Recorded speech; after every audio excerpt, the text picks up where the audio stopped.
Hi everyone, this is Aisha Taylor, founder of F and Phenomenal, and thank you so much for joining us here on Wealthy Wednesdays. And Wealthy Wednesdays is the day where I do a Periscope and I talk about what we need to do to make sure that we are wealthy in our mind, body, spirit, and money. And so today I want to talk about breaking the cycle. And this actually was on my heart a couple of weeks ago, but there have been some other things that happened, so I ended up delaying this broadcast until today. And so it really was inspired by by a dinner that I had with a friend of mine, and she was sharing a story about someone that she knows where she was married to someone who wasn't a good person. And so she ended up passing away of cancer, but she was able to instill the values into her daughter because her daughter was older when her mom passed, and she was not able to instill some of those same values into her son because he was a lot younger when she passed. And so he ended up following in the footsteps of his dad, made a lot of mistakes, and now is facing jail time currently. Oh, I love those hearts. Thank you. Keep them going. And so it got me thinking. We had a conversation about cycles and how we as parents either contribute to a cycle, we start a cycle, or we are responsible for breaking a cycle. And in this case, the father was someone who grew up in an abusive household. So he only knew abuse. So when he was married, he became abusive. He abused his kids.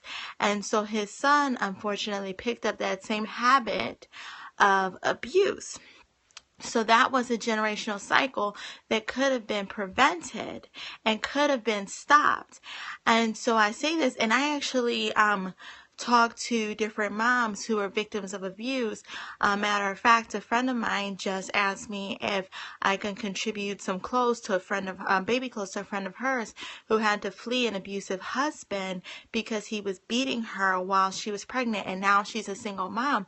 So that lady decided that she wasn't going to start a cycle, allow her kids to be a part of a cycle of abuse. She said, no, I'm going to break the cycle. I'm going to move on and provide a better life for my kids. And so that's what I want to tell you all right now. We as single moms, we are the ones who our kids look up to. We're the ones who are responsible for providing them with emotional stability and everything that we need. So we need to model the behavior that we expect our kids to see. And so what we put up with, our kids watch.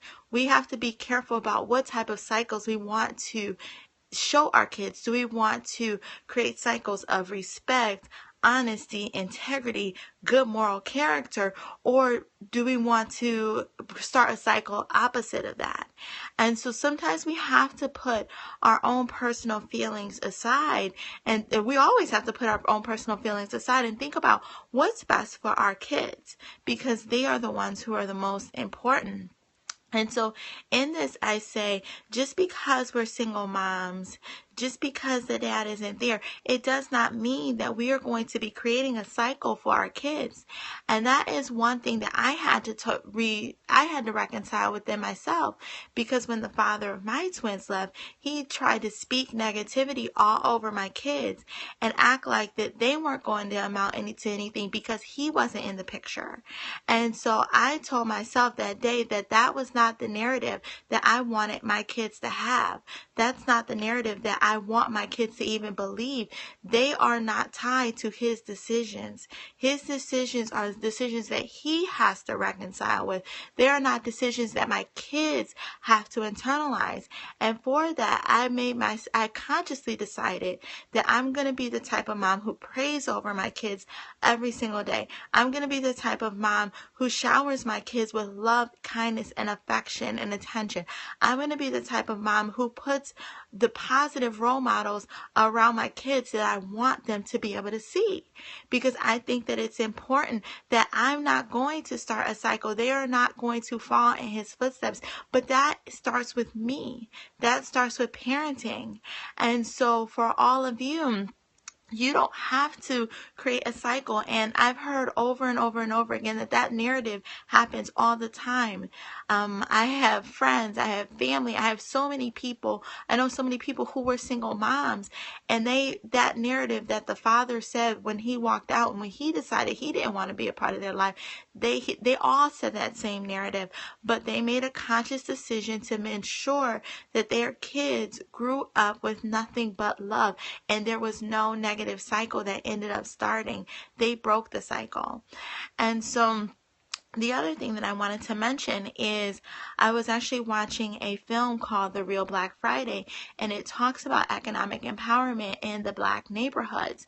And one of the things, I forget the name of the person who was speaking, but he actually said that where you live determines where you go to school. Where you go to school determines the jobs that you have, and where you work determines where you live, which in turn determines the school your kids go to, which in turn influences their ability for economic prosperity going forward. And so I say this to say we have to just think about life holistically.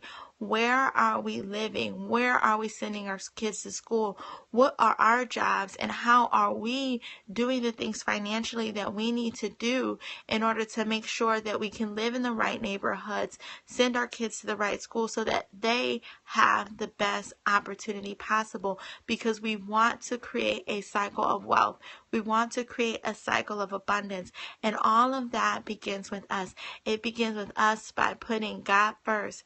It begins with us by committing to living frugally. It starts with us by still being committed to providing a phenomenal lifestyle for our children on a budget, because remember, they look to us for guidance. They look to us for validation. They look to us to be their role models. So we need to show them what it's like to be fiscally responsible, because if we don't show them, how are they going to learn it? Because they don't really teach that stuff in school. So we have to be the change that we want our kids to see.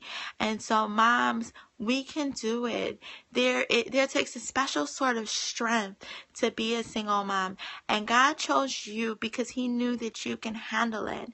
And so actually in May, I'm going to be doing a 30-day challenge where we're going to be doing one thing every single day to really work on our finances and help to get our finances aligned and in order. So that way when our financial house is in order, we can in turn teach our kids how to be financially responsible. Because if we teach our kids to be financially responsible, we will be setting them on the path to economic prosperity, which will in turn allow them to just not have to worry and just to start with good habits early. And so that is how we will break the cycle, and better yet, not even create a negative cycle, but in turn create a cycle of abundance, wealth, goodness, and just all sorts of positive things. And so thank you for joining me here today.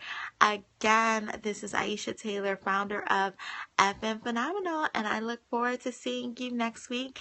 And if you are not already a part of our Phenomenal Moms group, head over to Facebook to join the Phenomenal Moms group, PHENOMENAL Moms group. And we are just a sisterhood of single moms, just empowering one another, sharing knowledge to make sure that we are the best person that we can be, so that we can raise the best kids that we can possibly raise. Because again, it starts with us.